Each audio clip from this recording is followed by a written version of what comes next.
साहिब जीओ। महला पंजवा।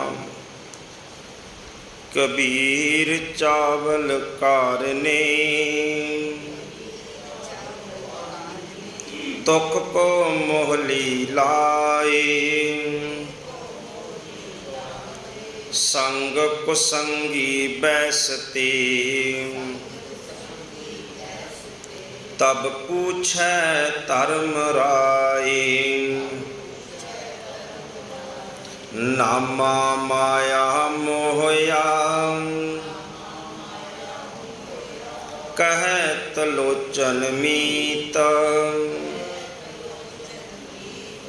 काहे छिपो छाई लै, राम न लावो चीत। नामा कहत लोचना, मुख ते राम संभाल। हाथ पाँव कर काम सब, चीत निरंजन नाल। हाथ पाँव कर काम सब, चीत निरंजन नाल। वाहिगुरु जी का खालसा, वाहिगुरु जी की फतेह। धन धन सतगुरु श्री गुरु ग्रंथ साहिब पातशाह जी दे पावन दरबार के अंदर शोभाईमान होए बैठे गुरु प्यार वाले गुरु सवारी सतसंगी जनों, धन्यवाद है वाहिगुरु परमेश्वर और सतगुरां जी का। सवास बख्शिश कीते ने और सतसंगत विच आउण दी समर्थ उद्यम सानू बख्शिश कीता है। भगत बाबा कबीर साहब जी के पावन सलोकां नूं विचार रहे हाँ। इस सलोक नंबर 211, 12 ते 13 का पाठ उच्चारण होया है। संगति रूप आपने सरवण भी किया है।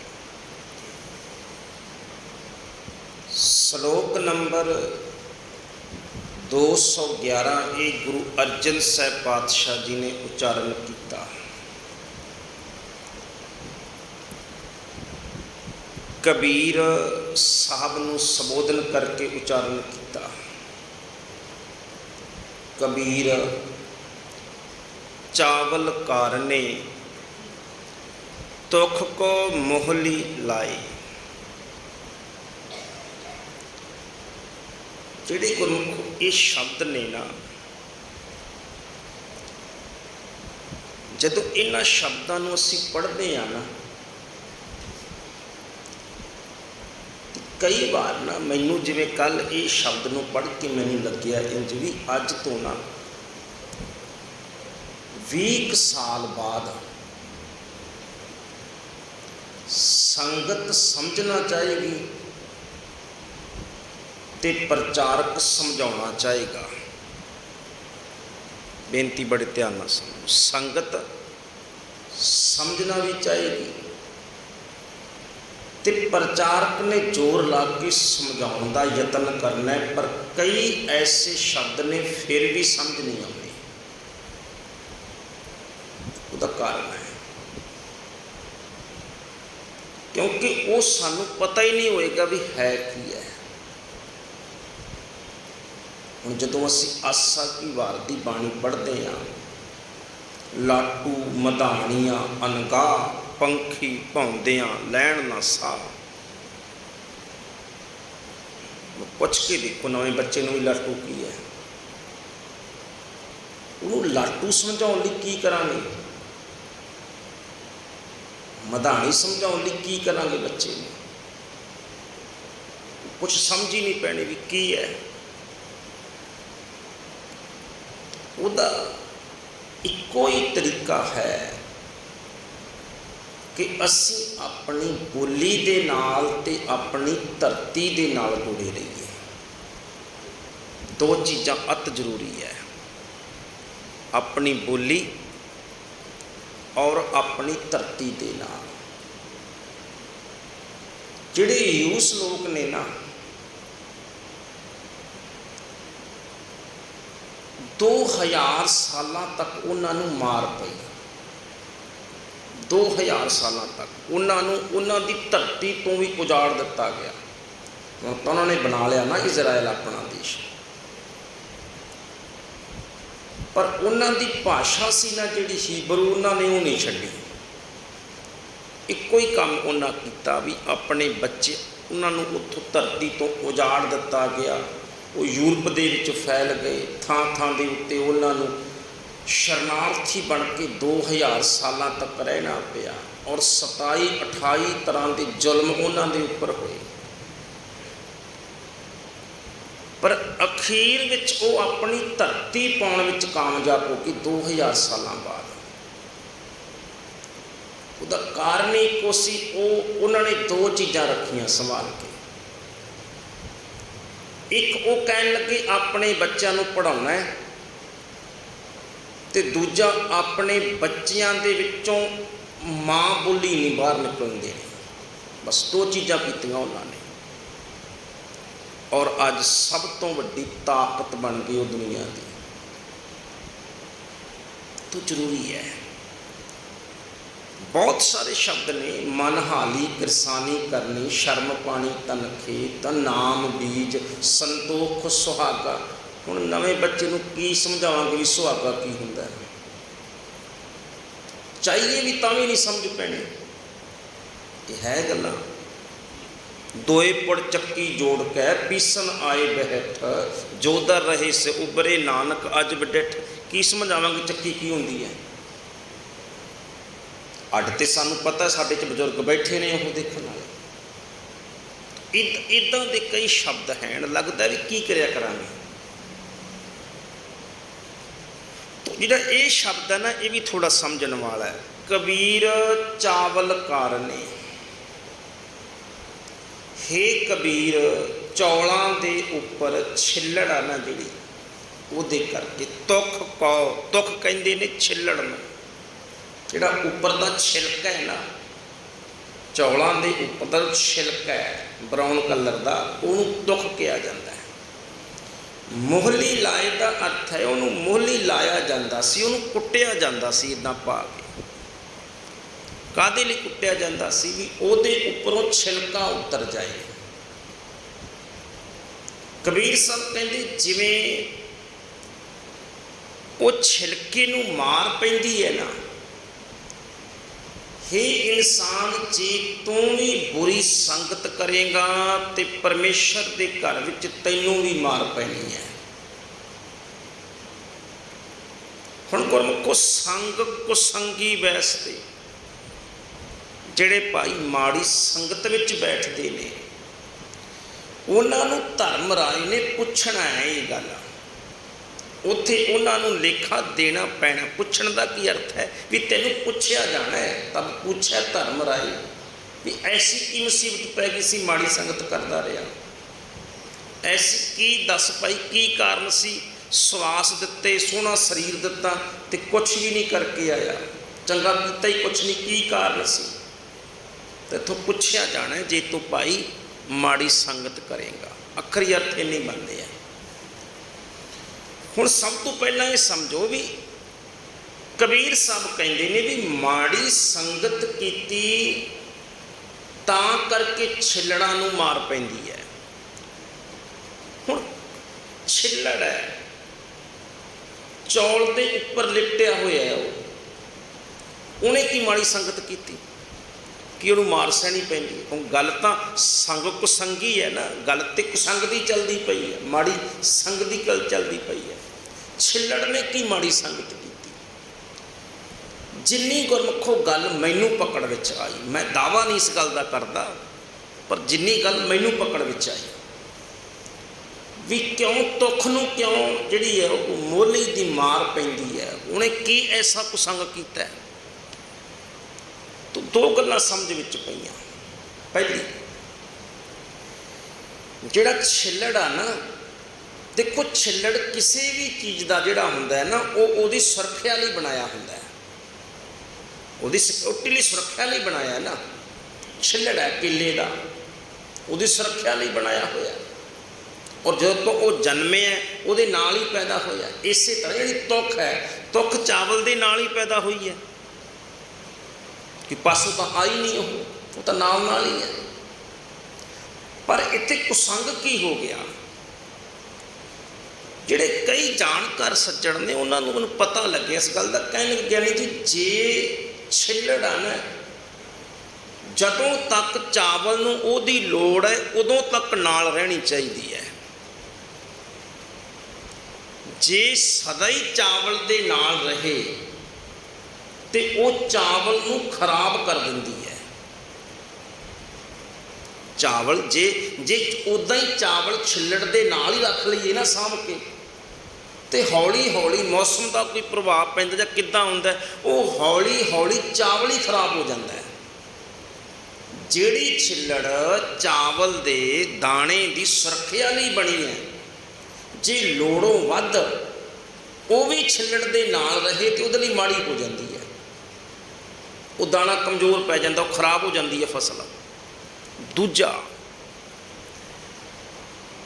जिहड़ी छिल्लड़ है ना, चेता करो जे उहनूं उतारिया जाता है चावल तो, ते चावल सोहना बन जाता है, चावल की कीमत वध जाती है, चावल दा सुहप्पण वध जाता है।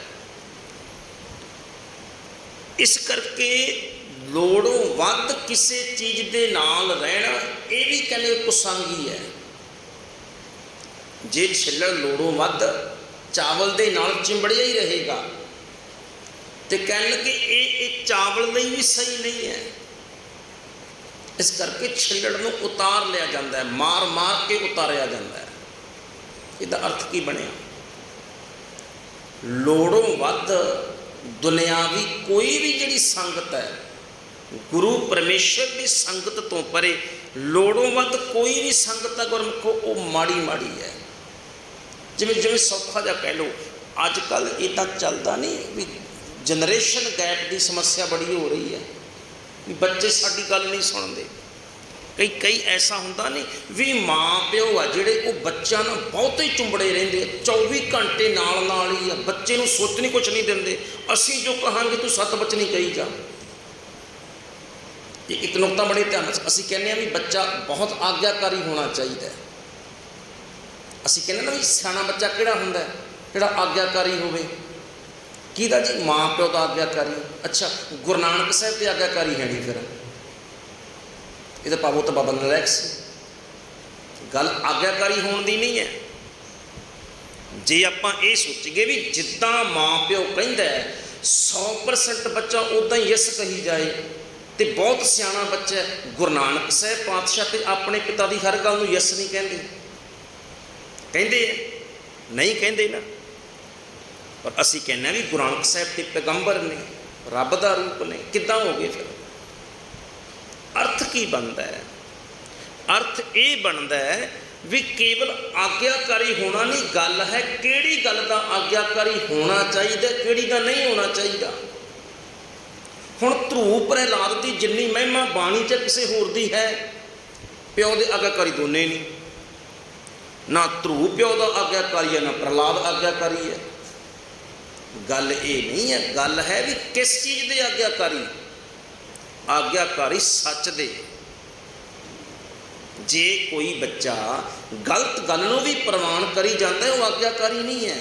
कह सकता भी नहीं ये गल गलत है, और होना हो इदा भी हो सकता है भी बच्चा भी सियाणी गल कर सकता है, कोई जरूरी थोड़ा वड्डे ने करनी है। हुण वो वड्डा हरनाक्ष है, तुसी देखो बच्चों वाली गल करता है, तो जिहड़ा बच्चा है प्रहलाद है वो किन्नी सियाणी गल करता है। 12 साल की उम्र दे विच बाबा बूढ़ा जिहड़ा है वो है तो बच्चा ही, किड्डियां सियाणियां गल्लां करता है। बच्चा भी सियाणी गल कर सकता है। तो ये किरपा की गुरु नानक साहिब पातशाह दे करने। जे असी बाणी नूं समझ लईए ना, तो आ समस्या नहीं आएगी भी बच्चे जी ਬੱਚਿਆਂ ਵਿੱਚ ਤੇ ਮਾਪਿਆਂ ਦੇ ਵਿੱਚ ਵਿਗਾੜ ਪੈਦਾ ਹੋ ਗਿਆ। ਜੇ ਮਾਂ ਪਿਓ ਨੇ ਵੀ ਇਹ ਸਮਝ ਲਿਆ ਵੀ ਜਿਹੜੇ ਸਮੇਂ ਅਸੀਂ ਸੀ ਭਾਈ 20-25 ਸਾਲ ਦਾ ਫਰਕ ਹੈ, ਬੜਾ ਸਮਾਂ ਅੱਗੇ ਲੰਘ ਗਿਆ, ਇਹਨਾਂ ਕੋਲੇ ਹੋਰ ਤਕਨੀਕ ਹੈ, ਇਹਨਾਂ ਕੋਲੇ ਹੋਰ ਤਰ੍ਹਾਂ ਦੀ ਸਮਝ ਹੈ, ਸਾਡੀ ਰੇਂਜ ਉਨੀ ਕੁ ਸੀ, ਇਹਨਾਂ ਦੀ ਰੇਂਜ ਵੱਧ ਗਈ ਹੈ। ਹੋ ਸਕਦਾ ਸਾਡੇ ਬੱਚੇ ਸਾਡੇ ਨੂੰ ਵੱਧ ਸਿਆਣੀ ਗੱਲ ਕਰਦੇ ਹੋਣ, ਔਰ ਕਰ ਜਾਂਦੇ ਨੇ ਬੱਚੇ, ਤਾਂ ਉਸ ਗੱਲ ਨੂੰ ਪ੍ਰਵਾਨ ਕਰ ਲੈਣਾ ਚਾਹੀਦਾ। ਚਿੰਬੜੇ ਥੋੜ੍ਹਾ ਵੀ ਇੱਦਾਂ ਹੀ। ਇਸ ਕਰਕੇ ਜੇ ਗੁਰਮੁਖੋ ਬਹੁਤਾ ਜਿਹੜਾ ਛਿੱਲੜ ਆ ਨਾ, ਛਿੱਲੜ ਚੌਲਾਂ ਦੇ ਨਾਲ ਬਹੁਤਾ ਚਿੰਬੜਿਆ ਰਹੇ ਤੇ ਉਹਦੇ ਲਈ ਖਤਰਨਾਕ ਹੋ ਜਾਂਦਾ ਹੈ, ਉਹ ਕੁਸੰਗੀ ਹੋ ਜਾਂਦਾ। ਫਿਰ ਕਈ ਵਾਰ ਇੱਦਾਂ ਹੀ ਹੁੰਦਾ ਹੈ, ਬੱਚੇ ਜਿਹੜੇ ਨੇ ਮਾਂ ਪਿਓ ਨੇ ਉਹ ਦਾਦਿਆਂ ਤੱਕ ਉਹ ਚੁੰਬੜੇ ਰਹਿੰਦੇ ਨੇ, ਬੱਚਿਆਂ ਦੇ ਮੂੰਹ 'ਚ ਚੁੰਬੜੇ ਰਹਿੰਦੇ, ਛੱਡ ਦਿਓ ਖੁੱਲ੍ਹੇ ਹੁਣ ਇਹਨਾਂ ਨੂੰ। ਬੱਚਾ 30 ਸਾਲ ਦਾ ਹੋ ਗਿਆ, 25-30 ਸਾਲ ਦਾ ਹੋ ਗਿਆ, ਹੁਣ ਇਹਨੂੰ ਸਮਝ ਆ ਗਈ ਹੈ ਪੂਰੀ, ਹੁਣ ਛੱਡ ਦਈਏ ਖੇੜਾ, ਹੁਣ ਇਹਨਾਂ ਨੂੰ ਆਜ਼ਾਦ ਉੱਡਣ ਦਿਓ। ਕੀ ਕਰਦੇ ਨੇ ਦੇਖਦੇ ਹਾਂ। ਜੇ ਅਸੀਂ ਬੱਚੇ ਦੀ ਸੋਚ 30 ਸਾਲ ਤੱਕ ਸਹੀ ਨਹੀਂ ਨਾ ਕਰ ਸਕੇ, ਉਦੋਂ ਬਾਅਦ ਨਹੀਂ ਸਹੀ ਕਰ ਸਕਦੇ। ਬਸ 30 ਸਾਲ ਤੱਕ ਹੁੰਦਾ ਹੈ, ਜਿੰਨੀ ਕੁ ਸੋਚ ਉਹਦੀ ਬਣ ਗਈ ਉਹਨੇ ਜ਼ਿੰਦਗੀ ਬਣਾ ਲਈ ਹੁੰਦੀ ਹੈ, ਮੈਂ ਕਿੱਧਰ ਨੂੰ ਜਾਣਾ। ਤਾਂ ਇਸ ਕਰਕੇ ਕਬੀਰ ਸਾਹਿਬ ਕਹਿੰਦੇ ਕਈ ਵਾਰ ਦੁਨਿਆਵੀ ਮੋਹ ਹੈ, ਜਿਹੜਾ ਦੁਨਿਆਵੀ ਮੋਹ ਵੀ ਕੁਸੰਗ ਬਣ ਜਾਂਦਾ ਹੈ। ਇਸ ਕਰਕੇ ਕਹਿਣ ਲੱਗੇ ਫਿਰ ਮਾਰ ਪੈਂਦੀ ਹੈ। ਇਸ ਕਬੀਰ ਸਾਹਿਬ ਕਹਿੰਦੇ ਕਬੀਰ ਚਾਵਲ ਕਾਰਨੇ, ਹੇ ਕਬੀਰ ਤੂੰ ਦੇਖ ਸਹੀ, ਤੁਖ ਕੋ ਮੋਹਲੀ ਲਾਏ, ਜਿਹੜੀ ਤੁਖ ਹੈ ਉਹ ਚੁੰਬੜੀ ਹੋਈ ਹੈ ਚਾਵਲ ਦੇ ਨਾਲ, ਇਸ ਕਰਕੇ ਉਹਨੂੰ ਮੋਹਲੀ ਪੈਂਦੀ ਹੈ, ਉਹਨੂੰ ਮਾਰ ਪੈਂਦੀ ਹੈ। ਇਸੇ ਤਰ੍ਹਾਂ ਭਾਈ ਜੇ ਤੂੰ ਵੀ ਦੁਨਿਆਵੀ ਪਦਾਰਥਾਂ ਦੇ ਨਾਲ ਜੁੜਿਆ ਹੀ ਰਹੇਗਾ, ਚਿੰਬੜਿਆ ਹੀ ਰਹੇਗਾ, ਜੇ ਤੂੰ ਵੀ ਮਾੜੀ ਸੰਗਤ ਦੇ ਨਾਲ ਲੱਗਿਆ ਹੀ ਰਹੇਗਾ, ਵੀ ਸੰਗਤ ਮਾੜੀ ਹੈ ਪਰ ਲੱਗਿਆ ਹੀ ਰਿਹਾ ਨਾਲ, ਸੰਗ ਕੁਸੰਗੀ ਬੈਸ ਤੇ ਮਾੜੀ ਸੰਗਤ ਵਿੱਚ ਬੈਠੇ ਆ, ਜਿਹੜੇ ਬੈਠ ਜਾਂਦੇ ਨੇ ਉਹਨਾਂ ਨੂੰ ਵੀ ਉੱਦਾਂ ਹੀ ਮਾਰ ਪੈਂਦੀ ਹੈ ਜਿੱਦਾਂ ਭਾਈ ਮੋਹਲੀ ਦੇ ਵਿੱਚ ਦੁੱਖ ਨੂੰ ਮਾਰ ਪੈਂਦੀ ਹੈ। ਜਿਵੇਂ ਛਿੱਲੜ ਨੂੰ ਮਾਰ ਪੈਂਦੀ ਹੈ, ਉਸੇ ਤਰ੍ਹਾਂ ਦੇ ਨਾਲ ਹੀ ਮਾੜੀ ਸੰਗਤ ਕਰਨ ਵਾਲੀ ਨੂੰ ਵੀ ਮਾਰ ਪੈਂਦੀ ਹੈ। ਔਰ ਤਬ ਪੁੱਛੈ ਧਰਮ ਰਾਏ, ਕਹਿਣ ਲੱਗੇ ਜਦੋਂ ਧਰਮ ਰਾਏ ਨੇ ਤੈਨੂੰ ਪੁੱਛਣਾ ਹੈ, ਉਸ ਪਰਮੇਸ਼ਰ ਦੇ ਦਰਬਾਰ ਵਿੱਚ ਤੂੰ ਪੁੱਛਿਆ ਜਾਣਾ ਹੈ, ਉੱਥੇ ਦੱਸ ਤੇਰਾ ਕੀ ਜਵਾਬ ਹੋਵੇਗਾ। ਉੱਥੇ ਤਾਂ ਲੇਖਾ ਹੋਣਾ ਹੀ ਹੋਣਾ ਹੈ। ਨਾਮਾ ਮਾਇਆ ਮੋਹਿਆ ਕਹੈ ਤਲੋਚਨ ਮੀਤ, ਇਹ ਸ਼ਬਦ ਤੁਸੀਂ ਦੇਖੋ ਬਾਬਾ ਕਬੀਰ ਸਾਹਿਬ ਦਾ ਹੈ, ਪਰ ਗੱਲ ਬਾਬਾ ਨਾਮਦੇਵ ਸਾਹਿਬ ਤੇ ਬਾਬਾ ਭਗਤ ਤਰਲੋਚਨ ਸਾਹਿਬ ਦੀ ਹੋ ਰਹੀ ਹੈ। ਕਿਉਂਕਿ ਜਿਹੜਾ ਬਾਬਾ ਨਾਮਦੇਵ ਜੀ ਤੇ ਭਗਤ ਤਰਲੋਚਨ ਸਾਹਿਬ ਨੇ ਦੋਨੋਂ ਇਹ ਬਹੁਤਾ ਸਮਾਂ ਮਹਾਰਾਸ਼ਟਰ ਦੀ ਧਰਤੀ ਉੱਪਰ ਇਕੱਠੇ ਜੇ ਰਹੇ, ਸਮਕਾਲੀ ਨੇ। ਇੱਕ ਤਾਂ ਬਾਬਾ ਨਾਮਦੇਵ ਸਾਹਿਬ ਜਿਹੜਾ ਜਨਮ ਹੈ ਉਹ 1268 ਦਾ ਹੈ, ਉਹਨਾਂ ਦਾ 1270 ਦਾ ਹੈ, ਲਗਭਗ ਨੇੜੇ ਦੇ ਇਲਾਕੇ 'ਚ ਰਹੇ ਨੇ, ਮਹਾਰਾਸ਼ਟਰ ਦੇ ਨੇ ਦੋਨੋਂ, ਸਮਕਾਲੀ ਨੇ, ਇਸ ਕਰਕੇ ਇੱਕ ਦੂਜੇ ਨਾਲ ਮਿਲਦੇ ਵੀ ਰਹਿੰਦੇ ਨੇ। ਤੋ ਭਗਤ ਬਾਬਾ ਕਬੀਰ ਸਾਹਿਬ ਜੀ ਨੇ ਨਾਮਾ ਮਾਇਆ ਮੋਹਿਆ, ਨਾਮਦੇਵ ਜੀ ਨੂੰ ਕਹਿੰਦੇ ਨੇ ਨਾਮਦੇਵ ਮਾਇਆ ਵਿੱਚ ਮੋਹੇ ਹੋਏ ਨਾਮਦੇਵ, ਕਹੈ ਤਲੋਚਨ ਮੀਤ, ਤਲੋਚਨ ਹੇ ਮੇਰੇ ਮਿੱਤਰ, ਤਰਲੋਚਨ ਜੀ ਕਹਿ ਰਹੇ ਨੇ ਤੂੰ ਨਾਮਾ ਮਾਇਆ 'ਚ ਮੋਹਿਆ ਗਿਆ ਹੈ, ਹੇ ਨਾਮਿਆ ਤੂੰ ਮਾਇਆ ਵਿੱਚ ਮੋਹਿਆ ਗਿਆ ਹੈ। ਕਾਹੇ ਛਿਪੋ ਛਾਈ ਲੈ, ਜਿਹੜਾ ਛਾਈਲਾ ਸ਼ਬਦ ਹੈ ਨਾ, ਇਹ ਮਹਾਰਾਸ਼ਟਰੀ ਭਾਸ਼ਾ ਦਾ, ਛਾਈਲਾ ਦਾ ਅਰਥ ਹੁੰਦਾ ਰਜਾਈ ਦਾ ਕੱਪੜਾ, ਛਾਈਲਾ ਦਾ ਅਰਥ ਹੁੰਦਾ ਬੁਣਨਾ, ਛਿਪੋ ਬੁਣਨਾ, ਤੇ ਛਾਈਲਾ ਦਾ ਅਰਥ ਹੈ ਰਜਾਈਆਂ ਦਾ ਕੱਪੜਾ। ਤੂੰ ਰਜਾਈਆਂ ਦਾ ਕੱਪੜਾ ਹੀ ਬੁਣਦਾ ਰਹਿਣਾ 24 ਘੰਟੇ। ਰਾਮ ਨਾ ਲਾਵੋ ਚੀਤ, ਰਾਮ ਦੇ ਨਾਲ ਪਰਮੇਸ਼ਰ ਦੇ ਨਾਲ ਚਿੱਤ ਲਾਇਆ ਹੀ ਨਹੀਂ ਤੂੰ। ਮੈਂ ਤਾਂ ਤੈਨੂੰ, ਲੋਕ ਤੈਨੂੰ ਭਗਤ ਕਹਿੰਦੇ ਆ, ਪਰ ਮੈਂ ਤਾਂ ਤੈਨੂੰ ਇਹ ਦੇਖਦਾ ਵੀ ਤੂੰ 24 ਘੰਟੇ ਕੱਪੜਾ ਹੀ ਬੁਣਦਾ ਰਹਿਣਾ, ਛਿਪੋ ਛਾਈ ਲੈ, 24 ਘੰਟੇ ਇੱਕ ਕੰਮ ਦੇ ਉੱਤੇ ਲੱਗਿਆ ਰਹਿਣਾ। ਤੈਨੂੰ ਵੇਖਿਆ ਤੇ ਹੈ ਨਹੀਂ ਕਦੇ ਇੱਦਾਂ ਚੌਂਕੜਾ ਮਾਰ ਕੇ ਬੰਦਗੀ ਕਰਦੇ ਨੇ। ਕਾਰਨ ਕੀ ਹੈ? गुरु नानक साहब पातशाह के गुरमुखों घर ने किरपा की। एक मैं परसों शायद या कल शाम के दीवाना भी बेनती की सी, गुरु नानक साहब के संसार ते आउण तो पहला बहुतांत दुनिया दे विच ये गल प्रचारी गई सी भी जेड़ा बंदा दुनियावी कर्म करता है वो धर्म नहीं कमा सकता, जे धर्म कमाना है तो दुनियावी कर्म छड्डना पएगा। इस करके वड्डे वड्डे राजे वड्डे वड्डे अमीरजादे ने जिहड़े वड्डे वड्डे जमीनां दे मालक घर बार छड्ड छड्ड के जोगी बन गए सी। परमार्थ ते रस्ते चलना है, आनंद की प्राप्ति करनी है, छड्डना पएगा संसार। तो गुरु नानक साहब पातशाह के घर ने आ सिद्धांत सानू बख्शिया, एक कृपा की गुरमुखो। हे नामा तलोचन कह रहे ने, हे नामिया तू माया च मोया गया, सारा दिन रजाइयां का कपड़ा ही बुनता रहना, रब दे नाल तां कदे चित लाया ही नहीं, तेनों जपदियां ते कदे देखिया ही नहीं। हुण नामदेव की जवाब दिंदे ने, नामा कह तलोचना। नामदेव जी तलोचन जी नूं कह रहे हैं, मुख ते राम संभाल।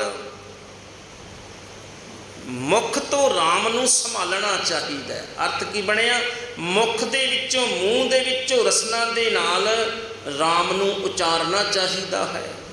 हाथ पाँव कर काम सब, कह लगे हत्थां ते पैरां दे नाल काम करना चाहिए सारा। चीत निरंजन नाल, जिहड़ा चित्त है मन है वो परमेश्वर निरंजन दे नाल ला लेना चाहिए। भाई मैं तो इंज ही करदा। अर्थ की बनिया कि असल दे विच गुरु नानक साहब पातशाह के घर ने इस कृपा साडे उपर कीती।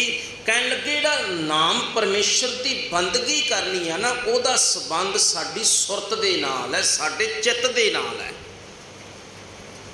हथ पैर ने जिन्हों गुरु नानक साहब पातशाह कहते ना, जैसे जल में कमल निरालम मुरगाई नैसान है, सुरत शब्द भव सागर तरीए।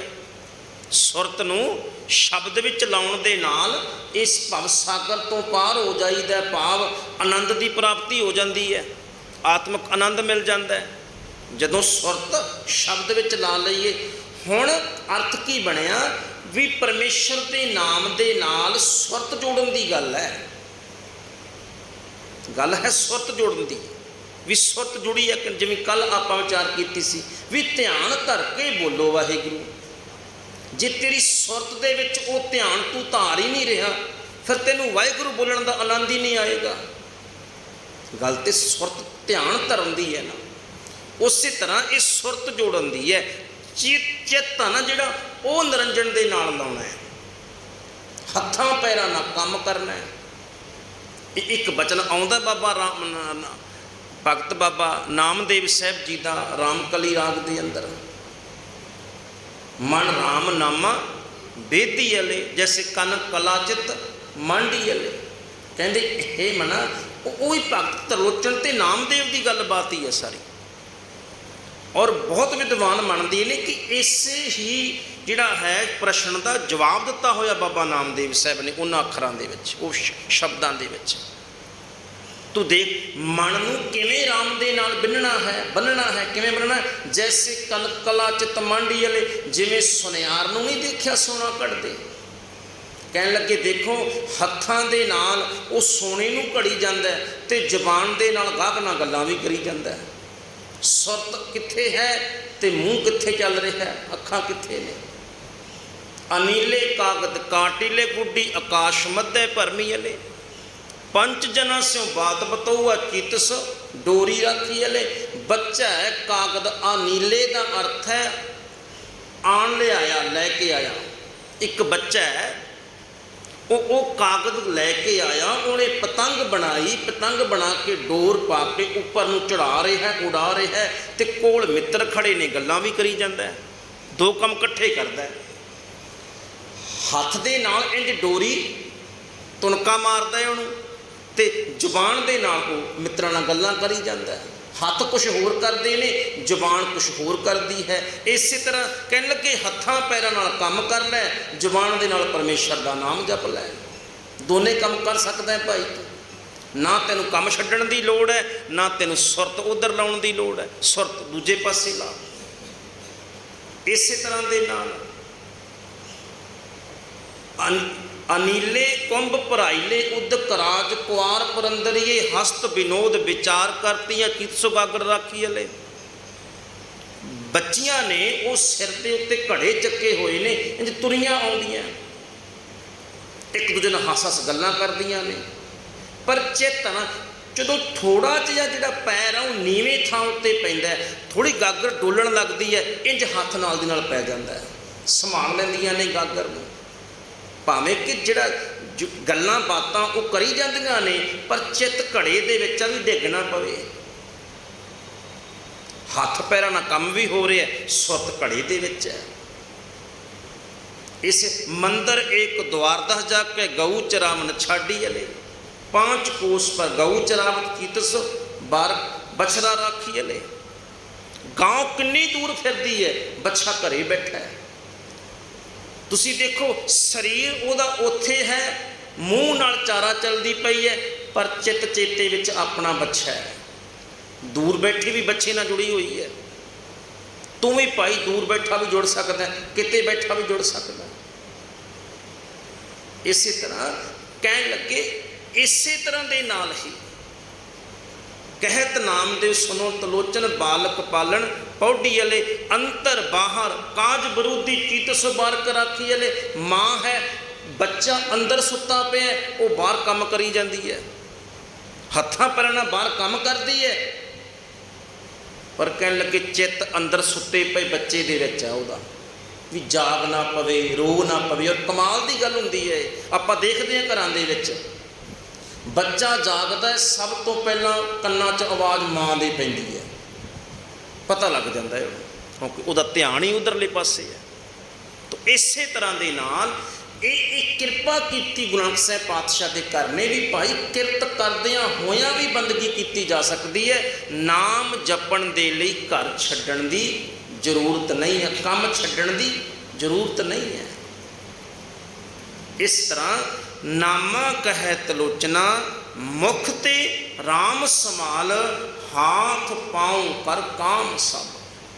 हत्थां पैरां दे नाल सारे काम करदा हाँ, चीत निरंजन नाल ते चित दे नाल मन दे नाल परमात्मा दे नाल जुड़िया होया हाँ।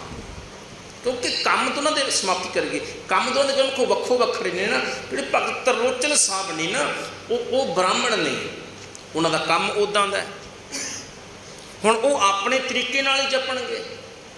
जिवें मैं 2 दिन पहला बेनती की, हुण मान लो असी ज्ञानी लोग हाँ, कथाकार प्रचारक हाँ। हुण कोई मेरे वर्गा बंदा कहे भी साध संगत मैं 6 घंटे बाणी पढ़दा है, मेरी तो लोड़ है बाणी पढ़नी, मैंने तो रोटी तां मिलनी है, याद करांगा, इतिहास खोजांगा, तो मैं ये दावा करा, मैं ये दावा करा भी तू बंदा बहुत मनमुख है, तू 6 घंटे नहीं पढ़ता। आप दावा करिए इदा। हुण जेड़े बंदे का काम ही ये है, हुण साडे बाबे इदां ही आ, बाबा जी 8 घंटे चौंकड़ा मारते सी, भी बाबे का भाई रोटी पानी चौंकड़ा मारना चल पैंदा सी। ठीक है, बाबे नूं बाबा को टाइम सी बाबे दा। हुण जेड़े बंदे ने 10 घंटे खेत च काम करना, उन्होंने कहे भी 10 घंटे खेत च काम करके आया तू, हुण मार 6 घंटे चौंकड़ा, इदां संभव है? नहीं होना ना। ਜਿਹੜਾ ਬੰਦਾ 12 घंटे दुकान उत्ते काउंटर ते बैठ के आया थकिया, तो उन्होंने कहा भी हुण तू 4 घंटे चौंकड़ा मार, नहीं होना। उहदे लई तरीका होर होएगा ना, उहदा तरीका उदा ही होएगा। ਜਿਹੜੇ तरीके नाल बाबा रविदास साहब जपदे ने, उस तरीके दे नाल बाबा धन्ना जी नहीं जपदे। जिस तरीके नाल बाबा धन्ना जी की बंदगी है, उस तरीके नाल बाबा परमानंद की भगती नहीं है। जिस तरीके नाल रविदास जी बाणी का जाप करते हैं, उस तरीके नाल बाबा सैन नाई नहीं जपते। तरीके वक्खो वक्खरे ने, पर एक गल है भी जपते सारे ने। सांझी गल की है भी जपते एक नूं ने ते सारे जपते ने, तरीका वक्खो वक्खरा है।